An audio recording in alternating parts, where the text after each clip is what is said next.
Salut, c'est Coralie. Bienvenue dans ce nouvel épisode de La Fougue. Alors aujourd'hui, j'ai eu le plaisir d'inviter Myriam et Sarah qui vont vous parler de leur projet Deform Up, qui consiste à fabriquer des bougies et des verres à partir de matériaux recyclés, ou plutôt upcyclés, mais ça, elles vous expliqueront mieux que moi dans le podcast. Donc voilà, au début du podcast, j'ai eu un petit problème de son parce que j'avais pas bien branché le micro. Donc jusqu'à la deuxième minute, on les entend un peu moins bien. Donc n'hésitez pas à augmenter le son jusqu'à la deuxième minute et à partir de ce moment-là, le son est meilleur. Donc voilà, bonne écoute. Ok, salut, bienvenue dans ce nouveau podcast. Aujourd'hui, je suis avec Myriam et Sarah qui ont créé le projet Deform Up. Et voilà, je vous laisse vous présenter et présenter un peu votre projet. Alors bonjour et merci de nous accueillir dans le podcast. Donc moi c'est Myriam et du coup je suis étudiante en master de gestion création petites et moyennes entreprises et donc j'ai fondé Deform Up j'ai commencé le projet Deform Up en avril 2019, voilà. Donc ça fait un peu plus de 3 ans, mais ça a beaucoup changé au fur et à mesure et il y a eu le confinement entre temps, mais ça on en parlera. Et donc voilà pour ma petite présentation et je laisse Sarah aussi se présenter. Donc bonjour, moi c'est Sarah, je suis étudiante en Master 1 en logopédie. Quand Myriam a décidé de commencer son projet, j'étais plus l'amie qui était là pour soutenir, pour aider, pour savoir comment on pouvait faire pour les bougies, pour les verres, etc. Et maintenant, depuis quelques mois, je fais partie vraiment de Deform Up. Voilà. Ok, trop bien. Alors comment vous avez trouvé le nom Deform Up ?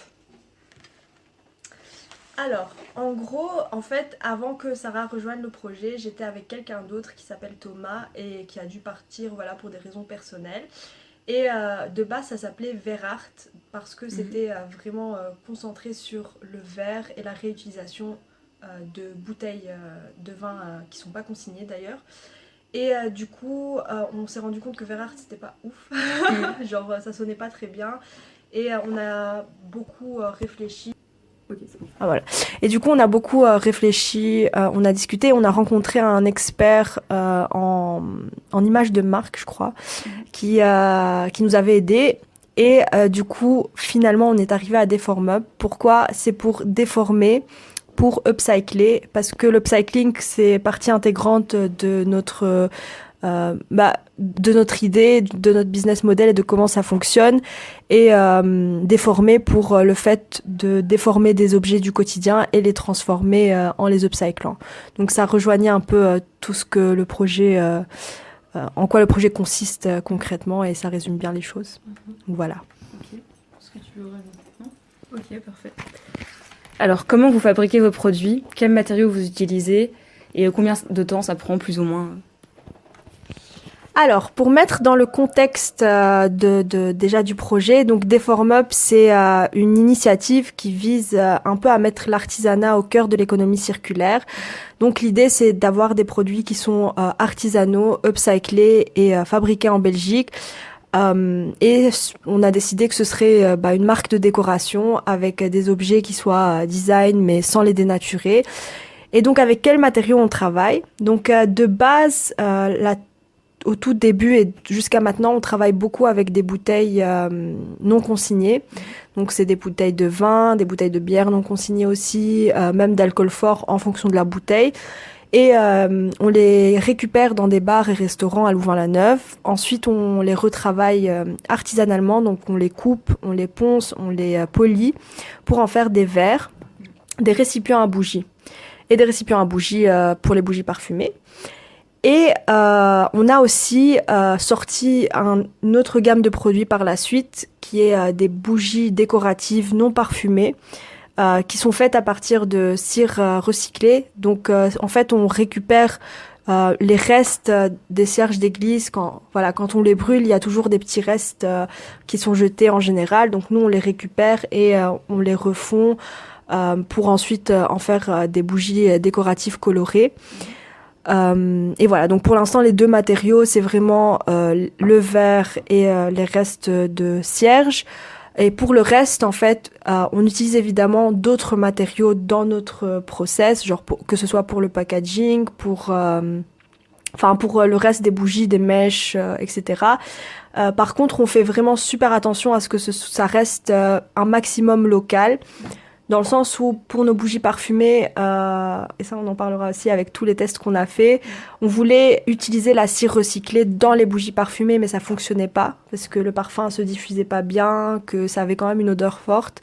Et donc on a cherché une cire végétale, 100% naturelle, mais qui vienne de pas loin, en gros. Et donc on en a trouvé une en France, donc un fournisseur qui a sa propre culture, avec qui on travaille, et donc et on fait aussi avec donc les mèches idem qui viennent d'Europe, enfin même le packaging est tout recyclable ou recyclé.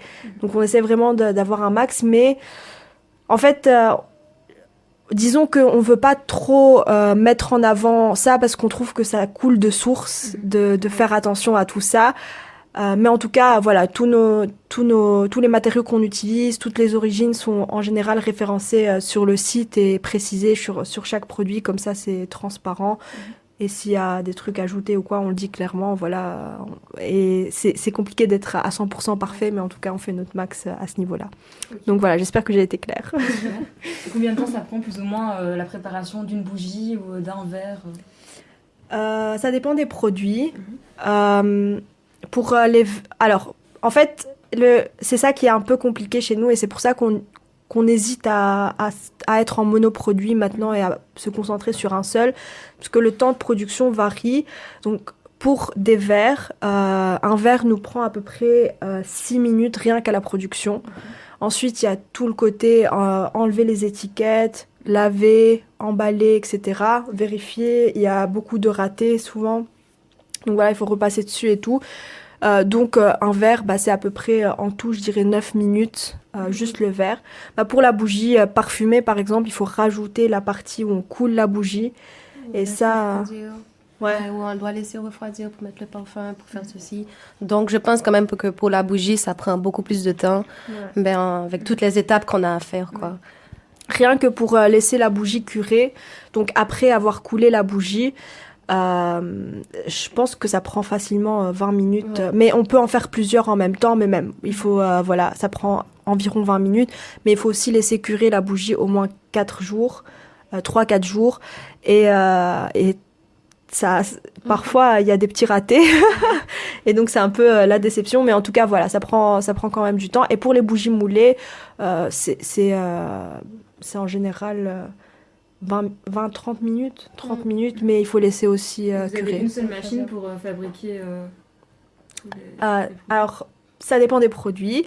Donc, pour les verres et donc les récipients à bougies, en fait, on travaille avec une scie à eau. Donc, tout est fabriqué à froid. Okay. Donc, en fait, c'est une scie à eau circulaire qui nous permet de couper. Mais en général, on met des vidéos sur Instagram et tout pour un peu montrer le processus. Je mettrai Instagram dans la description. Ah bah, c'est super. Comme ça, on a plein de reels et tout qui montrent l'envers du décor. Mais voilà, c'est une scie à eau pour couper.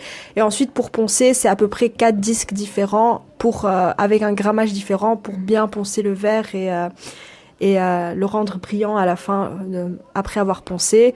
Et pour le reste, on n'a pas vraiment de machine. C'est très manuel en fait. Pour enlever les étiquettes, on utilise de l'huile. Pour laver... ouais, voilà. Et et pour le coulage, on le fait manuellement en fait, avec comment on appelle ça? Ça.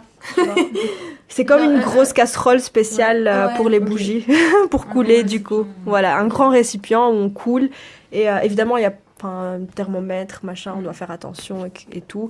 Donc ça dépend des produits, mais le matériel, on a des machines plus performantes. Et en fait, on a un atelier à Cours-Saint-Étienne où là, on produit les verres et les récipients à bougies.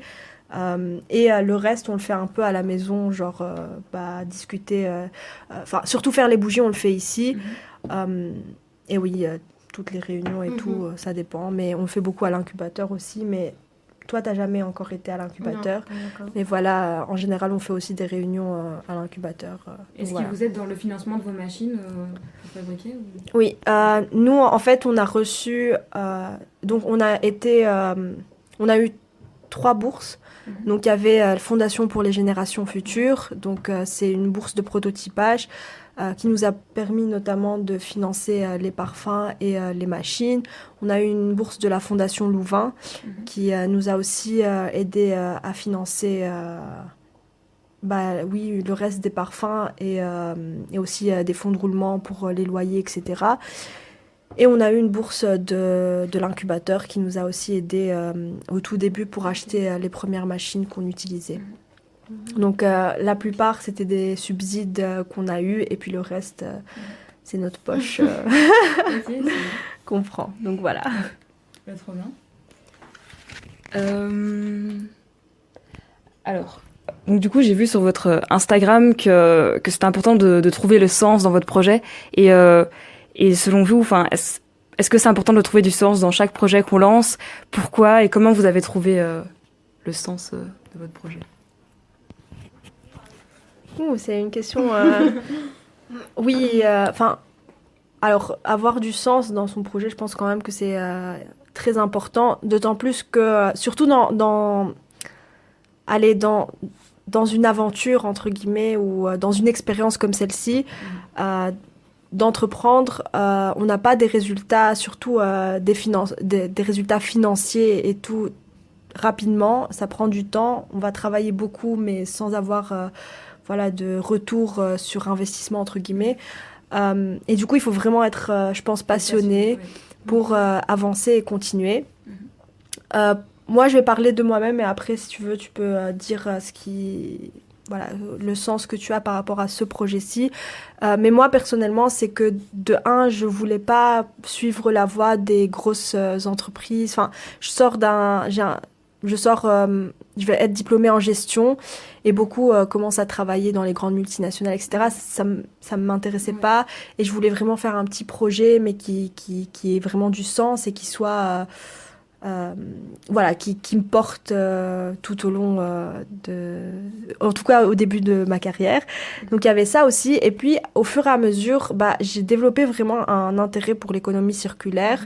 Parce que mon mémoire c'est à ce sujet et même en général je trouve que c'est chouette en fait d'utiliser ce qui existe déjà et de l'améliorer pour en faire quelque chose de beau. Et puis l'artisanat, je suis d'origine tunisienne et en Tunisie c'est très très très valorisé et tout ça a fait que Deformup est un peu né, a beaucoup changé au fur et à mesure, mais c'est ces trois volets qui l'ont mis beaucoup d'importance. Et moi je voulais avoir un projet qui me porte et en même temps mettre de l'artisanat dedans et mettre l'économie circulaire en même temps. Je trouvais ça trop chouette.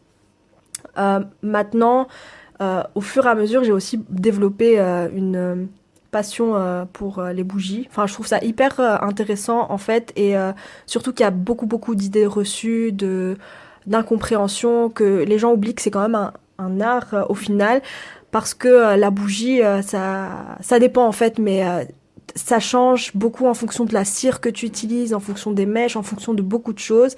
Et donc, arriver à avoir un bon résultat, c'est pas facile et c'est un peu challengeant et je trouve ça assez chouette.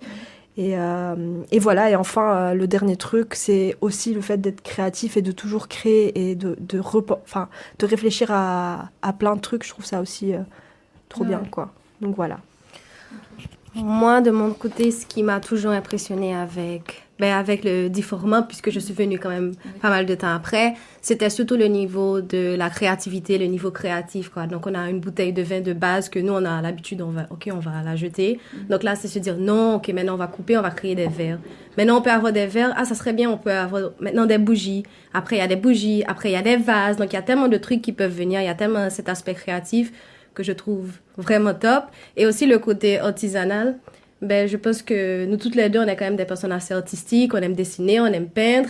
Et je pense que, pas directement, mais au fur et à mesure aussi, on va un peu plus mettre aussi le côté artisanat dans le projet Deformup, ce que je trouve vraiment bien, quoi, ce que je trouve cool. Ok, trop chouette.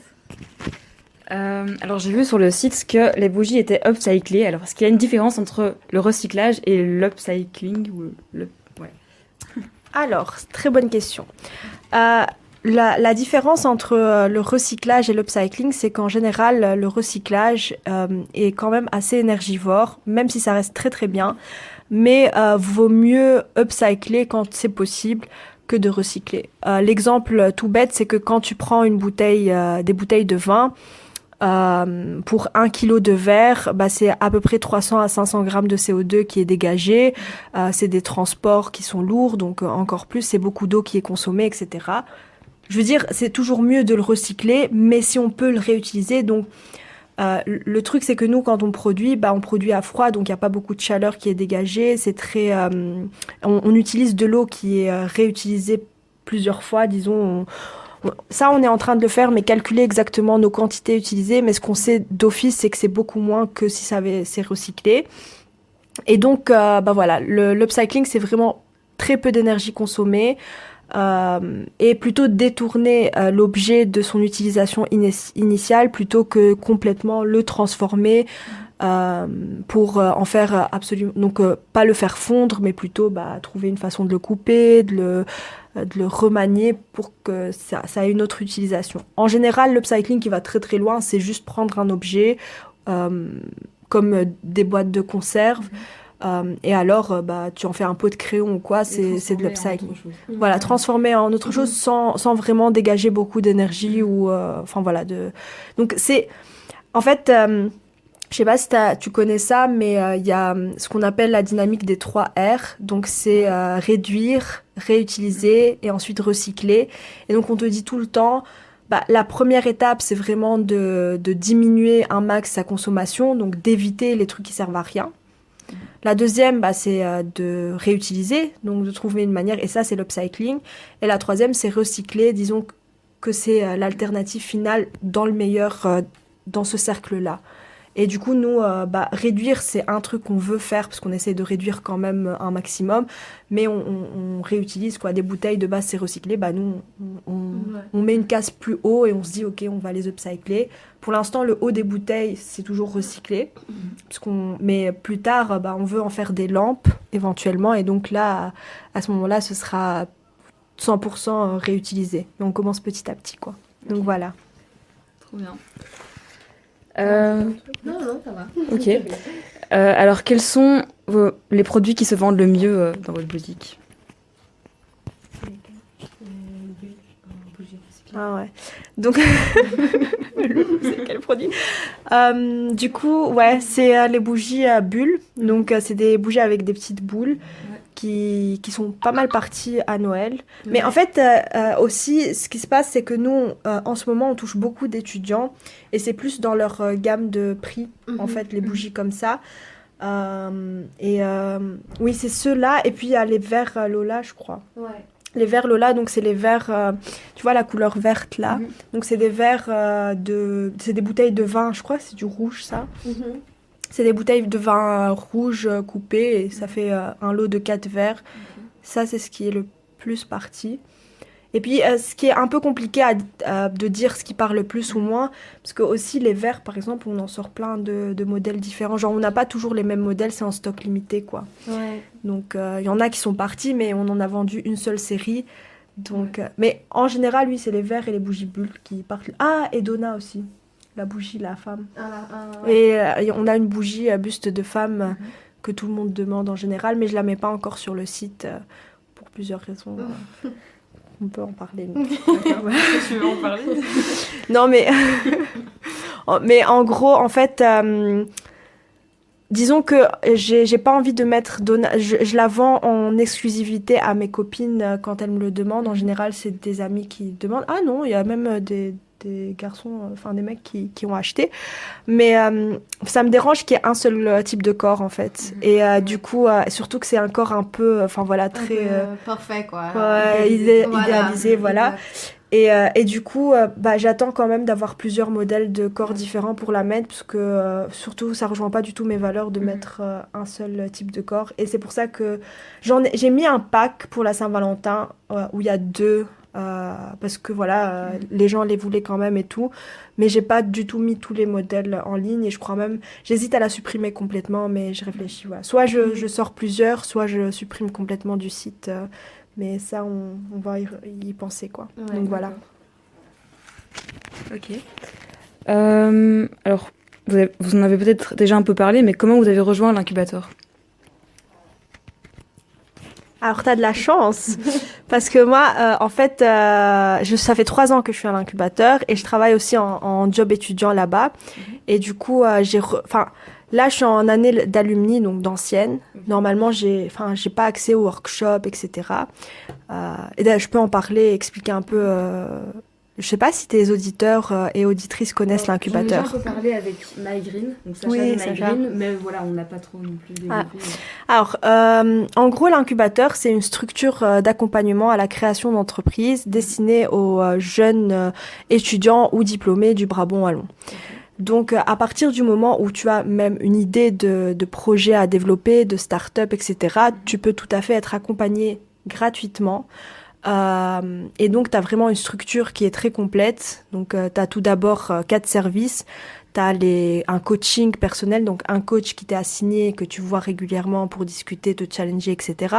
Tu as des experts qui sont à disposition, donc finance, marketing, qui te conseillent aussi, mais pendant des heures limitées, mais en tout cas, tu as cette expertise qui t'est offerte. Et tu as aussi des workshops chaque semaine sur des sujets différents. Tu as un espace de coworking qui est accessible 24/24, 7 jours sur 7. Et tu as des événements de networking où tu peux rencontrer. Et donc, moi, j'étais rentrée il y a, du coup, 3 ans, oui. Et j'ai été accompagnée donc, pendant 2 ans avec une coach et tout qui nous a aidés. Et maintenant, j'y vais souvent, mais plus pour le coworking parce que ça permet d'avoir un espace où on travaille tranquille. Et aussi, disons qu'on se connaît tous là-bas, donc ça permet de créer des synergies, de se voir, de discuter. Donc, c'est un assez chouette écosystème. Et voilà, je sais pas si tu as d'autres questions à ce sujet, mais donc voilà. Donc, ça fait 3 ans et là, je finis. Donc, je quitte. Je suis plus accompagnée maintenant, mais je sais que si j'ai un problème ou quoi, je peux toujours compter sur eux s'il y a besoin. Donc, voilà. Okay. Et sinon, ils acceptent tout type de projet, genre un podcast ou quoi, par exemple? Alors oui, parce qu'il y a déjà un projet de podcast, okay. Donc oui, tu peux tout à fait rentrer. Il y a 2... en fait, il faut juste remplir un formulaire en ligne et tu passes par une interview. Donc, il y a 2 périodes pour postuler. Donc, en octobre. Avant octobre, donc tu déposes ton dossier, mais tu peux le déposer maintenant. Et une autre rentrée, c'est en février. Donc, il y a 2 rentrées où tu commences à être incubé, mais tu peux postuler n'importe quand. Mais c'est juste que tu sauras si tu es accepté ou pas en octobre ou en février, dépendamment de la période où tu postules. Mais oui, tous les projets. Et il n'y a pas besoin d'être... il y a beaucoup de gens qui pensent qu'il faut être très avancé. Absolument pas. Si tu as une idée, mais ils te challenge plus sur le fait, sur ta personne. Est-ce que tu es motivé? Est-ce que tu es prête à t'investir? Est-ce que tu es là? Parce qu'ils investissent quand même en toi. Donc, si tu es dedans et tout, et que tu es à fond, et que ton projet tient la route, tu peux tout à fait rejoindre. Voilà. Ok, trop bien. Donc, vous avez commencé, tu m'as dit en 2019, un peu avant le confinement, c'est ça? Et donc, est-ce que vous avez eu directement un bon lancement ou est-ce que ça a pris plus de temps à démarrer? Alors, non, en fait, nous, on a commencé très, très, très, très doucement. Au début, on réfléchissait beaucoup au concept et tout. Disons qu'on a vraiment, vraiment commencé en 2020. Sauf que, qu'est-ce qui se passe? Il y a le confinement. Et du coup, à ce moment-là, en fait, ce qui est aussi compliqué avec ce projet, c'est qu'il nous fallait un atelier. Genre, on ne pouvait pas avancer si on n'avait pas d'atelier et si on n'avait pas où produire. Le moment où on cherchait à trouver un garage, un endroit et tout, il y a eu le confinement, donc on était enfermés, on ne pouvait rien faire. Et je te laisse expliquer pour les tests de bougies. Du coup, on en a profité pour faire autre chose. Mais en fait, c'est qu'avant le confinement, je sais que l'idée des bougies, elle était déjà là. Donc, on voulait déjà faire des bougies. Donc, on avait déjà commencé à chercher les cires, etc. Et on avait trouvé des cires. Et le confinement est arrivé. Et boum, plus aucune nouvelle du producteur. On n'avait pas le choix. Donc, on s'est dit à ce moment qu'on va aller chercher de la cire recyclée, voilà, dans les églises pour créer les bougies de décoration. Et à ce moment, pendant le confinement, on le faisait ensemble. Donc, c'était le testing de toutes les bougies avec quelle cire. Donc, on a eu de la cire de soja, la cire recyclée, 50% recyclée, 50% soja, 100%. Ah, on a eu tous les... On a fait tout ce qui était possible pour trouver un mélange qui allait bien. Donc, oui, c'était surtout pendant le moment du confinement qu'on a pu savoir exactement comme s'il y avait quelle cire qu'on voulait faire la bougie, parce qu'avant, c'était un peu compliqué. Après, quand tout a recommencé, on a pu avoir des nouvelles du fournisseur qui... Voilà, c'était déjà mieux comme ça. Mais pendant le confinement, c'était pas facile. Donc, à ce moment, c'était vraiment concentré sur les verres, à prendre des photos des verres, à trouver tout ce qu'on pouvait faire en fait pour les verres. En fait, on a juste cherché à faire des trucs en interne qu'on pouvait plus produire, donc on cherchait à faire des prototypages et tout. Mais un autre truc aussi, c'est que pendant le confinement, en gros, tout le monde s'est mis à faire des bougies. Ouais. Ah oui. Oui, mais je sais pas si tu vois sur Insta, mais tout le monde, enfin, plus aux États-Unis, parce que il y a autre chose avec les bougies parfumées, c'est très très très normalisé, ça se dit. Enfin, pas normalisé, mais il y a beaucoup de normes en fait. Il y a beaucoup de législation, enfin une grosse législation et voilà, des limites, et c'est tant mieux parce que voilà, ça peut être dangereux et tout, ce qui n'existe pas aux États-Unis.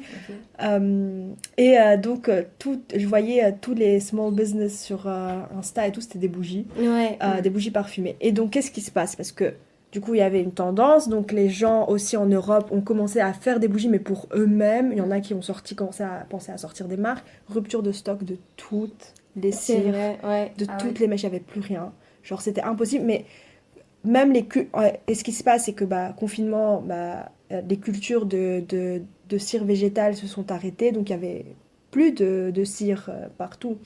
Donc à un moment, on avait même dû, on trouvait plus quoi, on trouvait plus de cire, et c'est très très, nous on est très très dépendants des fournisseurs de cire et tout, parce qu'on a un seul type de cire, un seul fournisseur avec lequel on travaille. Pourquoi? Parce que si tu changes le type de cire, même si c'est une cire de soja, une cire de soja de chez X ou de chez Y n'est pas la même. Genre, ça change. Et même quand tu testes d'une culture à l'autre, c'est différent. Donc, ça veut dire que chaque fois qu'on rachète une grosse quantité de cire, on doit refaire des tests pour vérifier qu'elle se comporte normalement avec notre parfum et avec les mèches. Donc, c'est très compliqué. Et bref, et donc pendant le confinement, on a été très très très très très, très ralenti. Et puis quand on a repris, c'est seulement plus tard, parce que on a eu du mal. Après, ça nous a pris du temps à trouver un atelier. Puis quand on a trouvé, il y avait des travaux, on a fait les travaux, etc. Pour finalement vraiment avoir un atelier, commencer à produire et tout seulement en octobre de cette année. Et donc on a commencé vraiment à vendre en décembre de cette année. Des ventes de Noël en pas très grosse quantité parce qu'on s'adaptait encore aux nouvelles machines qu'on essayait, donc on apprenait encore. Donc voilà, ça a pris du temps quoi, à se lancer au final. Mais voilà. Et c'est surtout il y avait les idées, mais il n'y avait pas tout ce qui venait avec. Il y avait beaucoup d'idées, mais ça a pris du temps à être implémenté. Mais voilà. Ok, trop bien. Et donc vous êtes juste deux pour l'instant dans le projet. Est-ce que vous prévoyez d'embaucher d'autres personnes ou pas? On ne sait pas. Non, en vrai, bien sûr, mais pas tout de suite. Pour l'instant, du moment qu'on arrive à gérer toutes les deux, ça va. Là, on n'arrive pas. Mais le truc, c'est que pour embaucher quelqu'un, à moins des stagiaires et tout, donc éventuellement embaucher, voir des stagiaires qui veulent nous rejoindre pour aider, éventuellement rentrer dans le projet plus tard complètement, ça on est hyper ouverte à ça. Mais pour l'instant, payer des personnes, c'est compliqué. Et aussi, c'est pour ça qu'on te l'avait dit avant, mais on est en questionnement par rapport à limiter à un seul produit et donc se concentrer que sur les bougies parfumées, parce qu'on a vraiment, développé une expertise sur les bougies parfumées. Et on trouve ça chouette de sortir plusieurs parfums au fur et à mesure avec plusieurs récipients différents. et des mèches différentes, etc. Et du coup, on se pose cette question, mais c'est un peu une période de remise en question et de pivot, ce qui arrive fréquemment dans les startups et tout. Mais voilà, du coup, ouais, pour l'instant, non. Mais éventuellement, si quelqu'un veut nous rejoindre pour aider, en apprendre plus sur les bougies, etc. Et pourquoi pas sur le long terme, parce que, enfin voilà, nous, on est ouvert en mode si y a quelqu'un qui rejoint l'équipe, même en stagiaire, et que ça se passe trop bien, et que ça veut être une troisième personne dans l'équipe, enfin, je veux dire, c'est tout bénéfique, quoi. Ouais. Donc voilà, je sais pas si t'as un truc à rajouter. Non, c'est ça. Quel a été le plus gros obstacle à la création de votre projet? C'était, je pense, le confinement, quoi. Avec tout ce qui s'est passé, que ce soit au niveau de la production des verres, que ce soit au niveau pour trouver la cire. Et même pour le parfum aussi, ça a été compliqué pour trouver qui est-ce qui pouvait faire le parfum. Parce qu'au début, on s'était dit aussi peut-être des huiles essentielles, et après, on a réalisé qu'en fait, non. Donc, tout ça, ça a été... tout, quoi. Ouais. Et d'ailleurs, je tiens à noter quelque chose, c'est que on a fait une enquête, un sondage où on a eu beaucoup de personnes qui nous demandaient pourquoi vous faites pas une bougie 100% naturelle avec des huiles essentielles et tout. Et ça, c'est quelque chose que j'entends énormément et qui est complètement, je crois... En fait, les huiles essentielles, déjà, c'est très compliqué à utiliser. Par exemple, si on prend des huiles essentielles des agrumes, à la combustion, ça marche pas. Ça parfume rien du tout. C'est hyper compliqué dans les parfums. Les huiles essentielles, c'est utilisé pour l'aromathérapie. C'est quelque chose qui n'est pas à allumer quand on invite des gens à la maison pour parfumer sa maison. C'est vraiment à des fins d'aromathérapie, voilà. Et ça doit être développé par des aromathérapeutes qui sont spécialisés, qui sont diplômés, ce qu'on n'est pas du tout. Ouais. Donc franchement, lancer des bougies 100% naturelles avec des huiles essentielles, au début on y pensait et au fur et à mesure on s'est rendu compte que c'était une très très mauvaise idée et c'était même hypocrite de notre part de sortir quelque chose dans lequel on n'est pas des experts et on s'y connaît pas. Ouais. Maintenant, sur le long terme, si on a envie de travailler avec des aromathérapeutes, enfin, franchement, même moi, j'y pense, je me dis ce serait super intéressant de sortir une gamme pour ça. Mais encore une fois, c'est des bougies qui sont pas faites pour les femmes enceintes, les enfants peuvent pas les respirer. Enfin, c'est des trucs, c'est des trucs spécifiques. C'est assez spécifique et c'est tricky, mais on voit tellement sur internet des 100% naturels partout, 100% naturels, mais les gens comprennent pas que c'est le 100% naturel, c'est ceux qui sont les plus allergènes. Donc la bougie parfumée qu'on fait, il y a des allergènes dedans et ça vient des produits naturels et pas des produits synthétiques parce que c'est normal, on est allergique à certains trucs, on est allergique à pas d'autres et donc il y a beaucoup de mots qui sont diabolisés, il y a beaucoup et c'est juste des conceptions erronées de la bougie et de sa composition. Donc voilà, un parfum, c'est pas mauvais. Enfin, disons qu'une bougie allumée, c'est pas dangereux et tout. Faut pas l'allumer plus de 4 heures. Il y a des... Mais 100% naturel ou pas 100% naturel, nous, on a une composition qui est mixte, du naturel et pas. Et je pourrais en parler pendant des heures parce que c'est très compliqué, mais naturel, c'est très néfaste pour l'environnement dans le sens où c'est pour faire une huile, ça consomme beaucoup. Il faut beaucoup de pétales de rose pour faire de l'essence de rose. Donc voilà. Du coup, c'était une petite parenthèse sur les bougies naturelles. C'est hyper intéressant. Est-ce que vous avez une petite anecdote drôle qui s'est passée un peu dans vos débuts, dans le projet ou autre? Oula. Mais je pense qu'une anecdote drôle qu'on peut essayer d'expliquer, c'est nos aventures pour les réseaux sociaux, quoi. On essaye d'être sur TikTok, mais en vrai, c'est pas facile parce qu'on s'est dit, en vrai, on a plein d'idées, on sait exactement, mais on se dit, on sait exactement ce qu'on va faire. Et je pense qu'il y a 2 semaines, donc il y a un jeudi, on s'est dit, ok, on va se réunir, on va faire facile, c'est que TikTok, quoi. Et au fait, il était 11h du soir, on était crevés, il n'y avait pas un TikTok qui était bien, quoi. Ouais. Et en vrai, mais tout ça, ça a l'air super simple quand même quand on voit des vidéos ou bien quand on voit des personnes qui buzzent pour, on va dire, rien du tout. Mais en vrai, c'est super compliqué. C'est quand même un gros challenge aussi au niveau des réseaux sociaux. Donc, si on parle pas de la production, si on parle pas de tout ça, ben une anecdote drôle, c'est vraiment le nombre de photos qu'on prend, le nombre de vidéos qu'on prend. Mais sur notre téléphone, je pense qu'il y a que ça maintenant. Ouais. Et ben ça prend quand même pas mal de temps pour faire des TikTok. Donc voilà, c'était... Et je sais pas si t'as un autre truc à raconter sur la production. Ouais, c'est vrai que les TikTok, c'est bien parce qu'on... Enfin, moi, je suis pire. Elle, toi, tu te débrouilles assez bien. Mais moi, tu vois, les doublages de voix et tout, j'arrive jamais. Hein. Je suis tout le temps décalée. Mais parfois, on s'était dit aussi avec une autre pote qui va venir et elle tremblait. Donc, c'était la vidéo, elle était tremblante. Non, franchement, c'était... Ouais, non. On a bien ri, en vrai. Mais voilà. Ok. Alors, est-ce qu'il y a une question que vous auriez aimé que je vous pose et que je ne vous ai pas posée?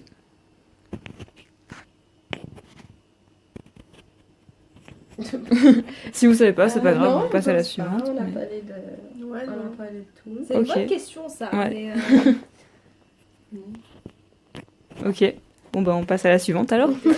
Alors, est-ce qu'il y a un chouette projet que vous connaissiez et que vous verriez bien dans ce podcast que je pourrais interviewer? Plein. Oui, forcément, à l'incubateur, j'imagine que t'en connais plein.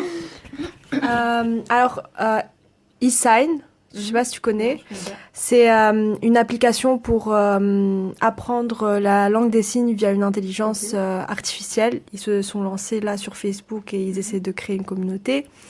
Il y a Wonder, c'est une boisson énergisante. Ah bah voilà, une boisson énergisante pour aider à la concentration. Bah du coup, Sacha, il est déjà passé. Je peux t'envoyer une liste. Mais il y a vraiment beaucoup. Il y en a qui font à l'incubateur, vraiment, on regarde sur le site. Je sais pas si tu as déjà été. Oui, j'ai déjà été. Voilà, tu regardes sur le site de l'incubateur, il y a énormément de projets. Mais voilà, les deux que moi j'aime beaucoup, c'est Wonder. Ah, il y a Bike Recycling aussi, qui font des batteries pour les vélos. En fait, qui réutilisent des vélos en seconde main. Enfin, ils vendent des vélos en seconde main et les électrifient. En fait, comme ça, au lieu d'acheter un nouveau vélo, ils électrifient des vélos. Et voilà, il y en a pas mal. J'ai pas tout le monde en tête. Il y a Zafi Cycles qui fait des vélos en bois de la forêt de Saône. Non, c'est une forêt en Belgique en tout cas. Donc voilà, je sais pas si t'as... Non, c'est que les mêmes projets que je connais. Donc ouais. Ok. Donc vous avez parlé un peu de TikTok. Est-ce que vous avez d'autres réseaux sociaux sur lesquels vous partagez vos créations? Alors on est présent sur Instagram, Facebook, Pinterest. Mais surtout sur Instagram, sur Instagram et Facebook. Je mettrai tout ça dans la description. Non, Pinterest, on n'est pas très actif dessus, mais voilà, Instagram, Facebook, c'est ceux où on est actif. TikTok, on commence à se lancer. Voilà, on a arrêté, mais parce qu'on n'était pas très doués. Voilà, très très lentement, mais très sûrement. Et voilà, surtout Instagram, Facebook, on est très présent. Donc voilà. Oui. Ok, super. Alors, la dernière question, c'est un peu la question phare du podcast, parce que du coup, mon podcast s'appelle La Fougue. Alors, pour vous, qu'est-ce que ça signifie être fougueux? Alors, la fougue, en fait, ça peut s'interpréter de plein de manières différentes. Ça peut être un peu genre avoir une impulsion pour lancer son projet. C'est un peu peut-être parfois une certaine innocence pour se lancer, parce que quand on connaît trop de choses, on a parfois peur. Enfin, tu vois, ça peut vraiment s'interpréter de plein de manières différentes. Alors, je vais dire... Être motivé, quoi. Comme si avoir... Motivé. Ben, je pense à impulsivité, mais je pense pas que ce soit... ça peut aussi rentrer dans la définition. Ouais, impulsivité, mais... Ouais, être... Non, je dirais pas être impulsif, j'aime pas l'impulsivité, moi. Enfin, non, si, je suis impulsive, mais je trouve pas que ce soit une bonne chose, tu vois, forcément, je sais pas. Je dirais pas ça, quoi. Mais moi, c'est juste que fougueux, c'est vraiment être motivé et ne pas se laisser, je sais pas, avoir par d'autres trucs, quoi. Tu sais que tu as un objectif et tu fais tout pour arriver à... Être déterminé, être motivé, avoir une ligne droite et tu suis cette ligne droite, quoi. Et pour moi, c'est ce que ça veut... c'est ce que j'imaginais quand... C'est une bonne explication. Je pense comme elle. Ok, parfait. Voilà, merci d'avoir répondu à toutes ces questions. Et voilà, merci. Salut. Merci à toi. Merci.